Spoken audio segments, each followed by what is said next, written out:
Zanele Maponya is such an amazing entrepreneur. She is the founder of Aquaclea, which is a water purification company.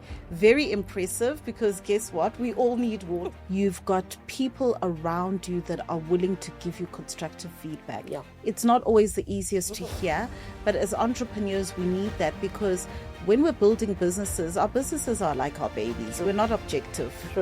True. We don't always, so we do need somebody to raise the red flags or tell us things that to consider that we may not have thought about. Never allow yourself to think that you can't do it. Yeah, that's a good one. Yeah, because sometimes we doubt ourselves. We do have these big dreams, and you know you can do it, but because of somebody said, where will you get that money? Then you start doubting yourself. Yes. Sometimes the road of entrepreneurship is not a straight line. You're gonna try something, it may work, it may not work, but then it leads you to the next thing. Then you try that, there'll be lessons there that lead you to the next thing. And the best entrepreneurs are those who've tried different things, closed down businesses, gotten learnings, and then you keep pushing and pushing. Because all of those learnings, it then builds up to you then really being able to succeed in the main business.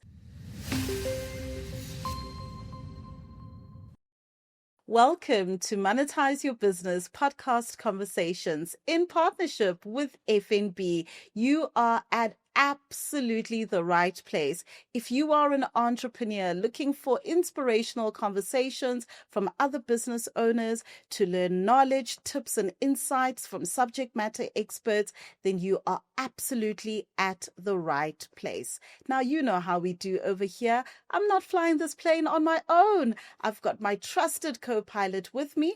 Papa Biz, how are you today? Good morning. I'm very good. Glad that we can be able to be here and have another conversation. Wonderful. And how's your week going? Any aha moments, something to share with us? There's something that's been stewing in my mind. It came actually from the book, How to Persuade and Get Paid. It's actually written by Phil Jones. And he talks about a point around, entrepreneurs often, if you ask them what they do, then they just start talking about what they do. Yes. And it's far more important to find a way to communicate how whatever they do benefits the actual customer, to build a story like that and just to package it nicely. So, just as a simple example, you'll ask an accountant, what they do, and they might just say, I do bookkeeping. And he challenged it to frame it that instead of just saying, I do bookkeeping, you can rather say, I sort out all the tax hurdles, and so you don't have any disputes, and then you can have peaceful night's rest because I handle SARS for you. Oh, I love that. So that's a completely different way to frame things, because at the same time, when you communicate it like that, there's many people who will be like, oh, I don't need that. But your customer, when they hear that, they're like, oh, no, I need you. Yes. And so it's important to find a way to frame things that communicates your value to the customer that's looking for you. And for those who are not your customer, it's not going to mean anything to them, and that's also okay. Yes. That's actually quite important. Just the framing around the value, so that the next person actually understands what it is that you offer. Yeah. Tell me something, Papa. If someone's listening to that and they're thinking how they can practically apply that in their own life or business, would you recommend someone to kind of even practice in the mirror? Because, some of these things you hear it, but it's not that easy to implement in real life. Should practice be a part of it? Yeah, practice. But even before practicing, just take the time. Take the time to just think, okay, how can I? Because when somebody asks you what you do, they're not expecting a 5-minute monologue. Just spend some time, write it down, and think about some of the customer feedback that you've received, and think, okay, this is the type of value that I give. How do I make this into a shorter space? And then once you write that down, sometimes you need to remove a bit, write it down, and then afterwards, then go and practice. Practice in front of the mirror till you land and get it right. Yes. And you write it down in a manner that, remember, it must just communicate value to your customer. And very quickly, when you communicate that, you'll be able to pick up, oh no, this person's not my customer, because they're not interested at all. Yes. And that's also fine. Yes. That also eliminates. Yeah. Oh gosh, that's such a powerful thing. learning how to articulate what you do in a way that brings value to others. I think that's absolutely perfect. And it's the perfect transition, actually, into today's conversation, because we are chatting to an entrepreneur whom I love what they do. Zanele Maponya is such an amazing entrepreneur. She is the founder of Aquaclea, which is a water purification company. Very impressive, because guess what? We all need water. So welcome to the conversation, Zanele. Hi, thank you so much. Thank you for having me. Welcome. It's Good to have you. really lovely to have you. And I'm really looking forward to our conversation. You are so nicely branded. You're wearing your company t-shirt. You're wearing your brand. And I think that's so nice as well. But actually, before we get into those details, Zanele, it's always nice to kind of know a little bit about the entrepreneur first. Yeah. Can you tell us a little bit about yourself, who you are, where you grew up? All right. My name is Zanele Maponya. Yeah. So I grew up in the dusty streets of Soweto. Oh, nice. I'm from Soweto in Orlando East. So I grew up in my grandmother's home. So it was a lot of us. A lot of us. It was my cousins, my sister's parents. It was everybody, man. Sure. You understand? So we had a upbringing, a very colorful upbringing. Yes. So we were always rushing to go to streets and play. You know, those days we were playing a lot. Yeah. And then once your parents are coming back, you are rushing home to go bath so that when they come back, they don't hit you or get into trouble with them. Yeah. So I grew up in Soweto. Then what happened is my mom got a chance to get her own house, because that was my grandmother's house. Yeah. Okay. Then she got a chance to get her own house. We moved. I think I was 14 then. Sure. We moved to our new house.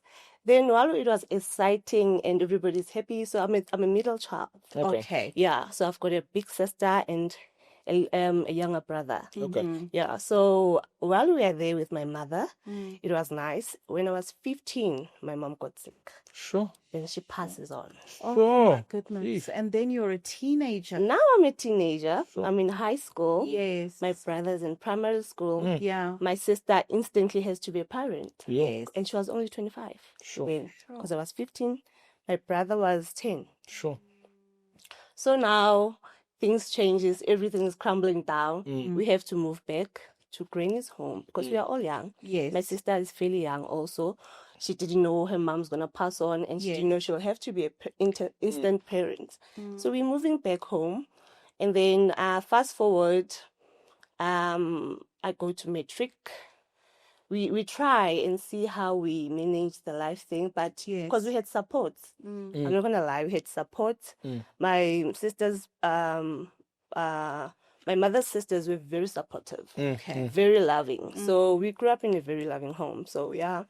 Fast forward, I'm in matric. I'm thinking, what can I do to assist my sister? Because she's the only one who's working. Yes.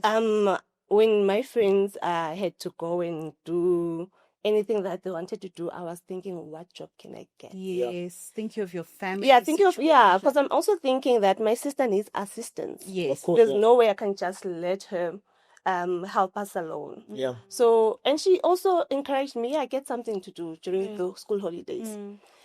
Luckily enough, one of my cousins comes back and say, I've got a job for you. Like, what? Sure.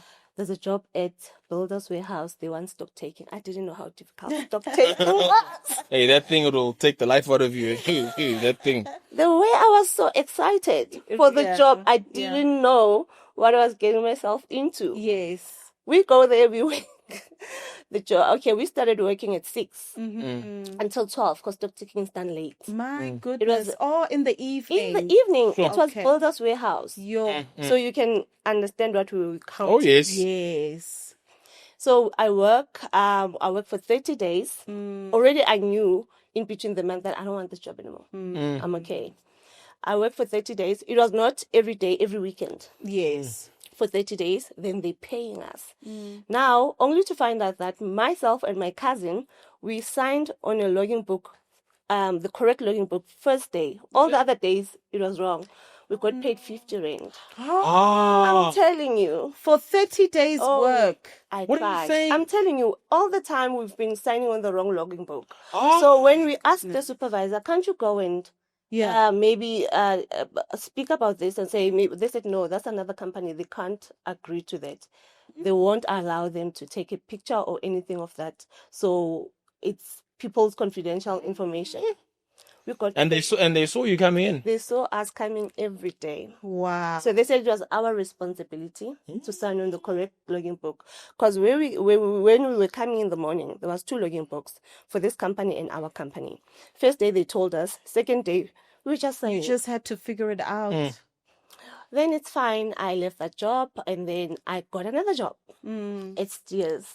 Okay. Yeah, I wanted to try everything. I guess I Yes. was that child. I just wanted to try Yes. everything.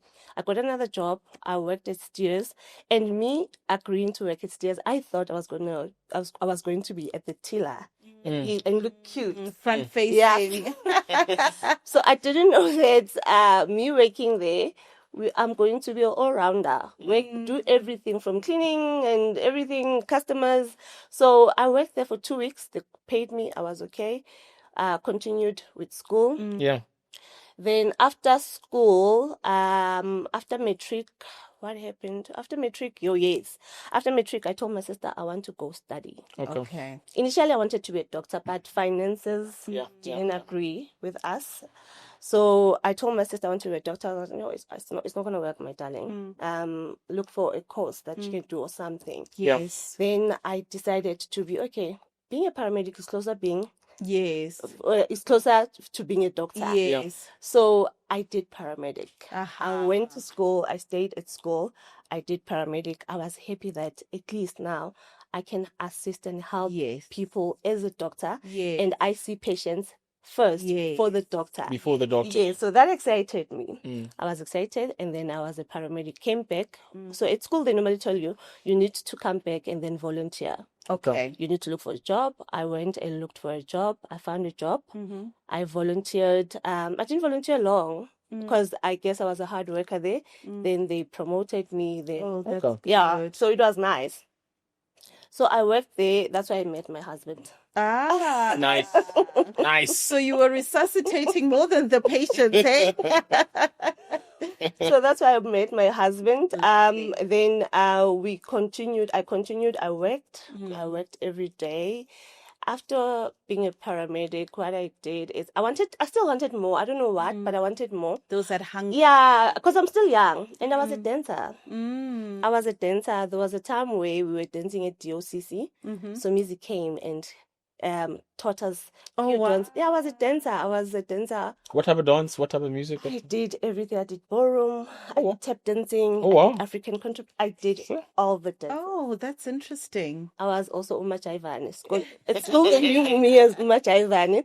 So even the people that they were my friends. We were all dancers. So now I get an opportunity to go overseas. With dancing? For dancing. Oh. Sure. Now remember, we've got parents who don't understand you just leaving the country to somewhere else. Yes. What needs to happen? Yes. What must happen? What if you die? Yeah. Who do you know there? Yeah. So who are you going to see? Oh, then now I'm thinking, what must I do? I'm begging, I'm crying. They're like, no, you're not going. Sure. No, you're not going. Now they're asking my sister, if you allow her to go and she doesn't come back, it's on you. Yo. My sister was like, That pressure. yeah, there's nothing I can do. If nobody is agreeing to this, there's nothing I can do, my darling. Just leave it. Then it's fine. I was like to myself, okay, then I want to go do call center. I want to go study call center. Then it was Cornerstone. Remember how popular Cornerstone was? Yes. I went to Cornerstone. I studied. I passed. Everything went right. I got a job. I got a job at Siemens. Okay. Enterprise. Okay. I worked there, and then I worked at then Siemens. Nashua bought Siemens. I worked at Nashua Communication. So that's where I learned the responsibility, and everything that comes with being on the corporate world. Yes. Yeah, I guess, that was about me. Wow, that's so interesting. I think it's really highlighting how, every step brings us to our journey. Now, it's interesting because you've now had kind of like your corporate career and experience, and then also then navigated into entrepreneurship. Yes. water purification is not an easy industry to be in. What made you think, actually, let me get into the water industry? Yeah. All right. I guess before I come to that, I had few other businesses that failed before. Aha, okay. So entrepreneurship started long ago. I started a business of selling chicken. Okay. Ah, And then what happened then is we ate all the profits. So every month it was like I'm starting a new business because new money, new everything. Yes. Every time money is Yeah. it's been eaten. Then after that I also started another business which was the Celsium, what's this? the one where Public you... phones. Oh, Remember we had public phones? yes. Then. Yes. Yeah. You pay and then you can... Yes, I had remember. those. Yes, I had those. Also, that business down the drain because now when people don't have money to go to work, I was the one who was borrowing people money to go to work month and they don't pay. They don't pay you back. So all those businesses, I've always wanted to be an entrepreneur. Yeah. I can tell you that I always wanted to be an entrepreneur. I also had a catering business. I also had a baking business. Even busy, eh? I've been busy. Oh, I've been busy. So me starting the water company was I guess what triggered it was when I decided that, you know what, I'm tired every now and then I come home, I'm asking, can I have water? Water is finished. People have forgotten to tell me that there's no water. Because already we were buying water. Yes. They forget every time. It's like forgetting to tell me there's no bread. At 8, what must I do? Yeah, There's precisely. You understand.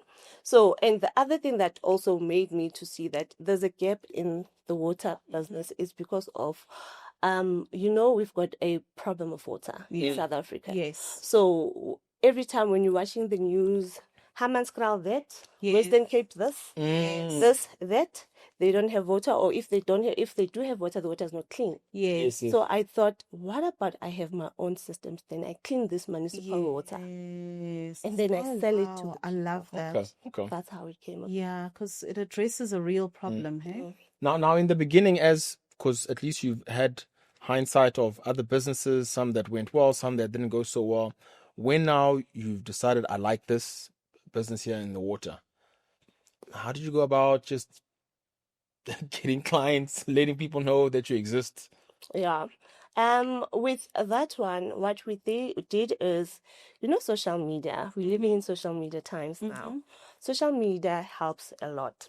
And it's difficult when you're starting a product that people don't know. Yes. Already there's products that are known by people. So everyone, when you start advertising, no one cares. There's no likes, there's no shares, nothing. No one knows you. So you won't only rely on social media. You also need to go and knock on these doors. Okay. Yeah. So I knocked on a lot of doors, and I didn't rely on people that I know. I didn't rely on family. Yes. Because I didn't want them to think that, because now you are selling or whatever, now we need to be there. Yeah. People who are advertising for you, whatever. So I knew from then that there's no way you can rely on people that you know. Once you have made it, they'll be your cheerleaders. So I knocked on doors, and people who were willing, people who knew me from the businesses that I have also, were willing to be my customers. Because remember, organizations, they use water for meetings. Yes, they do. You also use water here. So when you approach such businesses, you're about to be sustainable. Because it's every month money that you get. Yes, it's something that's needed. It's something that is needed. Yes. And I guess, how do I put this? For you, would you say that because of the experiences you had in the other businesses, that you were not as fearful in approaching people with this new business and being afraid of rejection? Or did you still feel that, anyway, let me try? I guess you can never say you don't fear rejection. Yeah, rejection, and it's always there. And it's okay for people to reject you. You need to learn from it.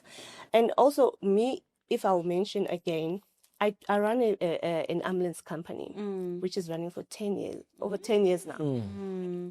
Sure. Yeah, so we have an ambulance company with my husband that is running. We also have a towing company. Okay. So you understand that we always deal with people, always deal with rejection. Yes. Sometimes we'll be transporting, for instance, a patient, then they're like, I don't want this company to transport me. Ah. So, for instance, Wow. now if you're selling water and the person is used to a certain brand, it's not easy for them to change. Yes. Yes. It won't be easy for them to change unless if they try it and they're like, oh, actually your water is nice. Yes. Now I want to order. So you must Yes. give people a chance to also experience you or know your product without forcing them to. And remember, value will sell itself. Yes. Yeah. Yes. 100%. It definitely will. What are some of the early kind of challenges that you experienced in trying to set up and establish your business? Yeah, that one. Yes. When I started, obviously I didn't have the machines, right? So I bought a small reverse osmosis for at home. All right. Then I asked a technician to come and install it for me. Then they installed it for me at home. And then I took the water sample and tested it. Okay. It went for test. So my water at home is tested. I tested the water, then it came back positive. Good. Okay.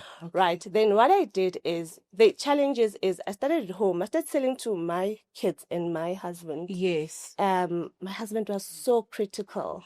Really? His critics would hurt me sometimes, but I guess I needed that. Yeah. Yes. He would tell me straight and say to me, but this label, it's not nice. It looks like fire. How did you design it? Because I did the designing. And I'm thinking, Aquaclea, it looks nice. And then my husband will come and say, no, this is not it. It's not going to work. These caps, and they don't match. But sometimes we need someone to tell us the truth, even though it hurts. It wasn't nice, eh? Yeah, no, it wasn't nice because it was my husband. I think I felt I wanted somebody else to say this, not him.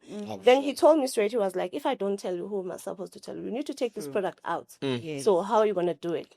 So I started at home and then I fixed everything from there. I Okay. gave my friends water to tell me if then... My one friend was not like my husband. Was like, I don't think this label is clear. So she was more friendlier than my husband. And I knew that it's time that I changed. Yeah. Then that means it's not going to sell because I'm not going to sell. They're not going to receive my product the way I think they will. Yeah. So I need to change certain things if I want them. So that's what I did. And once I did that, I was like, I'm ready to have a plant. So that I can now sell proper water to people. Yes. Not the one that I have here. Yes. Yes. That's how it goes. Wow. I love that. I love that. And I also love the fact that you've got people around you that are willing to give you constructive feedback. Yeah. It's not always the easiest to hear, but as entrepreneurs, we need that because when we're building businesses, our businesses are like our babies. We're not objective. True. We don't always, so we do need somebody to raise the red flags or tell us things that to consider that we may not have thought about. True. So I think that's really great. I would imagine that in building your plant, you had to employ staff. And when you talk about staffing with entrepreneurs, there's always stories there because, you know, it's one thing to do something on your own. It's something different to bring other people in. That's true. How has your experience been growing your team and bringing people into your business?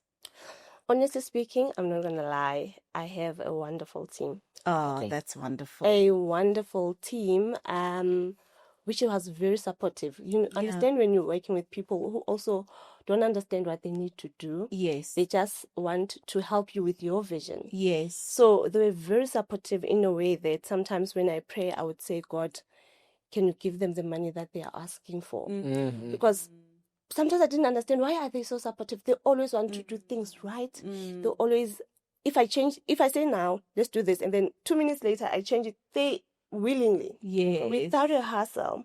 Not that I don't know, maybe in the future once I scale even more higher or more bigger, that's when I'll have more these problems. But currently, I'm not going to lie, the stuff that I have, they're putting in the work. Sure. And they were willing to learn, and they learned. And they gave themselves time also to go and research and learn more about this business of water, because obviously it is a crucial and a critical business that we are in, because people, they ingest the water. So you can't play. Corners. Yes, you can't do that. You can't cut corners. There's no shortcuts on it. So yeah, so the staff members that I have, I'm not gonna lie, I'm happy with them. Yes. I'm really happy. Now, I want to check, as you're going through, how did you go about figuring out how to price your product? What is the process that you went through? Okay, the pricing, because water is a commodity, right? Water is a commodity, but I would say trust is premium, right? So when it comes to costing, you check all the expenses that comes with your bottles, your caps, your compliance, everything. You put it together. Yes. Then you'd understand that, okay, so when I price this, and also transportation, because most time as entrepreneurs, we don't charge transportation. We don't charge, and meanwhile it costs a lot. Yeah, it costs a lot, because for you to go source the supplies, it's your petrol, and you do not charge that. Yeah. So you calculate, because water is not expensive initially. It's not an expensive commodity.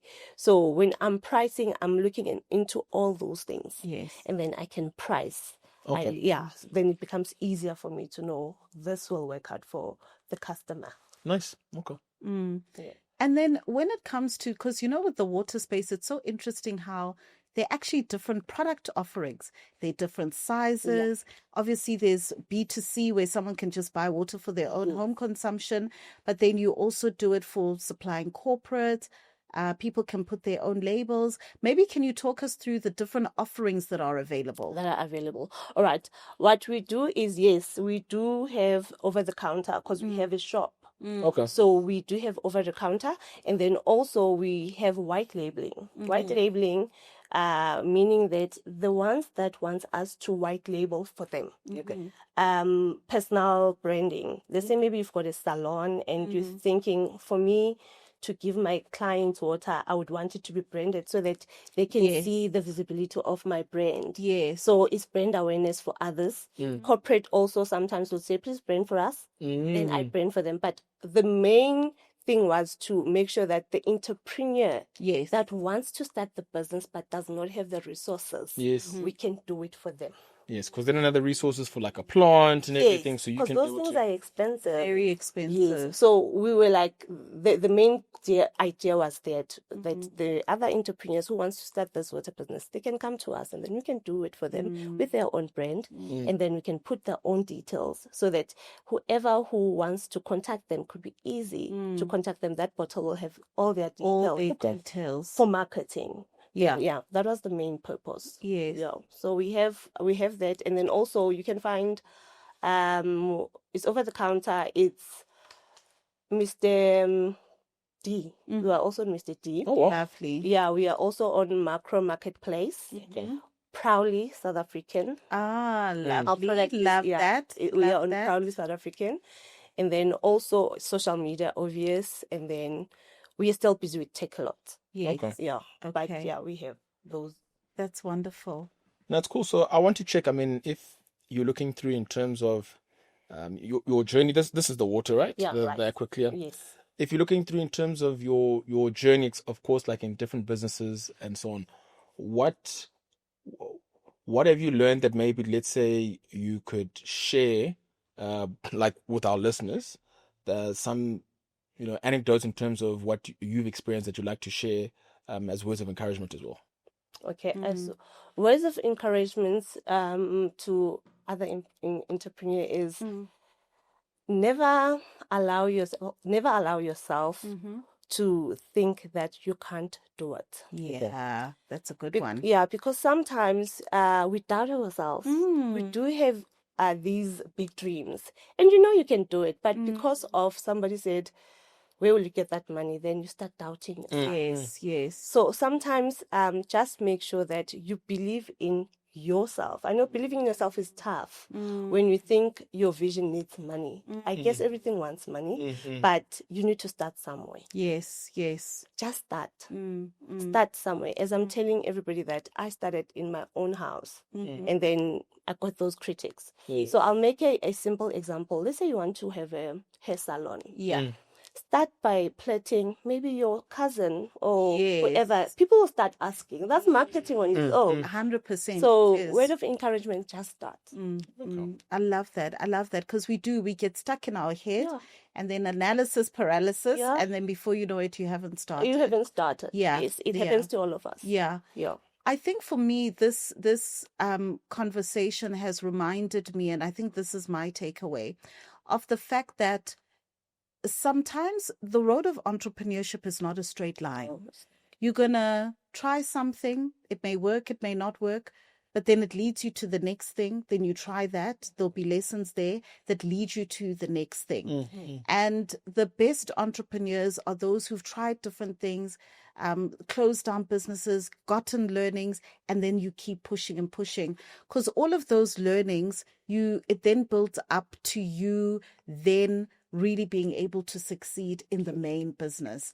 And so I love the fact that you've tried different things. You've allowed yourself to explore different avenues, because that's why Aquaclea is growing the way it is, because you're getting all those learnings. So that for me is a nice big takeaway. What about yourself, Papa Biz? What's been your takeaway from the conversation? I think it's been interesting just looking, as you've explained, how the business works. It's just the opportunity also just for, reoccurring income in terms of getting over your fear of rejection and knocking on the doors. Yeah. Knocking on the doors to be able to say, hey, this is what we have available. This is how value I can be able to provide for you, and the opportunity for recurring income, which is also very good. As well as when you spoke about the other avenues around white labeling, it just reminded me how, sometimes in a business, really explore all the different avenues to monetize in that business. If you're just looking on a surface level, you'll think, oh, this is just one path, but there's actually quite a lot of different opportunities. So that's what I've picked up from you. Very good. Yeah, absolutely. And Zanele, if somebody wants to contact you, maybe they would like to be able to walk into the store and purchase water for themselves, or perhaps they're a business owner, they want to buy in bulk or want to do white labeling, how do they get in touch? All right. You can find us on social media, which is our handle is at Aquaclea Official. Okay. All social media platforms, Facebook, TikTok, Instagram, everywhere. Or also you can send us an email at Aquaclea, orders at aquaclea.co.za. Okay. Or send us a WhatsApp on 073 877 1417. Wonderful, wonderful. Thank you so much, Zanele. It's been such a wonderful conversation, and to just learn a little bit more about your industry as well. Thank you so much. That's Thank you for having me. Monetizers, that brings us to the end of today's conversation. I hope that it's been really interesting for you. Drop a comment in the comment section and tell us your biggest aha moment. That's where we get to continue the conversation. Of course, we're going to share all of Zanele's details, Aquaclea, within the description box. Make sure that you do reach out to them. And don't forget to plug into our social media platforms. It's at Monetize Your Business. That's where you're going to see where we're having our next workshop, our next podcast conversation, as well as online masterclass. Now, until our next conversation, bye-bye.